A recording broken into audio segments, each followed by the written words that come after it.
देखते रहिए अटक ब्रॉडकास्ट।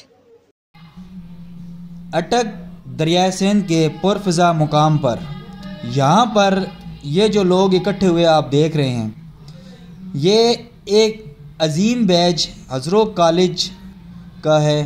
1982 में जब कॉलेज कैम हुआ था और अभी 2025 में 42 साल के बाद दोबारा इकट्ठे होने वाले ये लोग, शायद इस तरह का अभी कोई बैच ना आए, ऐसे लोग ना मिलें। और ये हैं जी नंबरदार कोटा कलां कासिम खान साहब जो खाना बना रहे हैं दोस्तों के साथ मिलकर, और ये हैं जी मसूद साहब, इनकी आफ्ताब साहब की और कासिम खान नंबरदार कोटा कलां, इन तीनों ने मिलकर आपस में ये कोशिश की कि एक जो अजरों का हमारा बैच था कॉलेज का, हम उनको इकट्ठा करें और अटक की पुरफ़िज़ा मुकाम पर दरिया सिंध के किनारे यहाँ पर खाने पर सबको मदऊ किया जाए और अपने हाथ से खाना तैयार करके तमाम दोस्तों को खिलाया जाए और 42 साल के बाद कॉलेज की यादें ताज़ा की जाएं।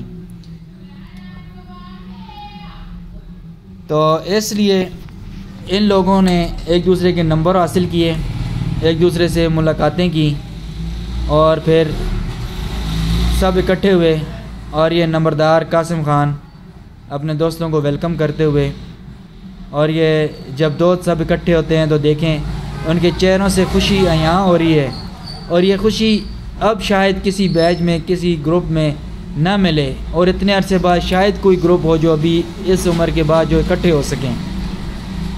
ये हैं वो अजीम लोग जिनकी मोहब्बत आज भी कायम है। ऐसी मोहब्बतें यकीन करें कि अब देखने को भी नहीं मिलती।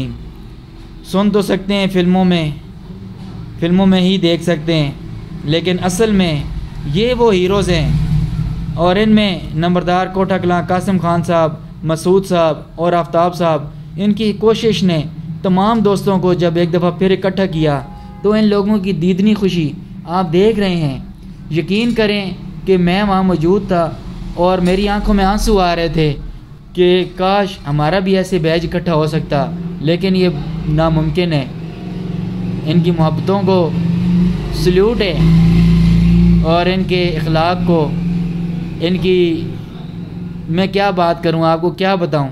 और इस वक्त जो बोलते हुए मेरे जो जज्बात हैं, यकीन करें कि मैं आपसे बयान नहीं कर सकता कि 42 साल बाद इकट्ठे होने के बाद जो इनके चेहरों की खुशी थी, और फिर दरियाए सिंध का पुरफ़िज़ा मुकाम जहाँ से सोना निकाला जा रहा है, वहाँ पर ये लोग इकट्ठे हुए और ये ख़ूबसूरत मंज़र।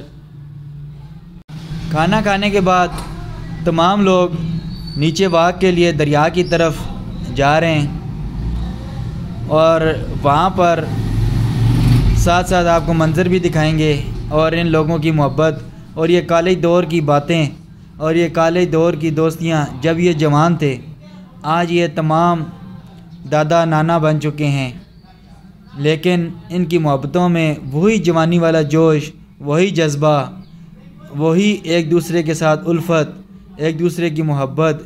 ऐसे यकीन करें कि ऐसे मेरा दिल उछल रहा था कि काश हमारा बैच भी इकट्ठा हो जाए और हम भी इकट्ठे हो जाएं। इन दोस्तों की आप मोहब्बतें देख सकते हैं। यह नंबरदार कासिम खान और मसूद साहब और आफ्ताब साहब को सल्यूट है जी।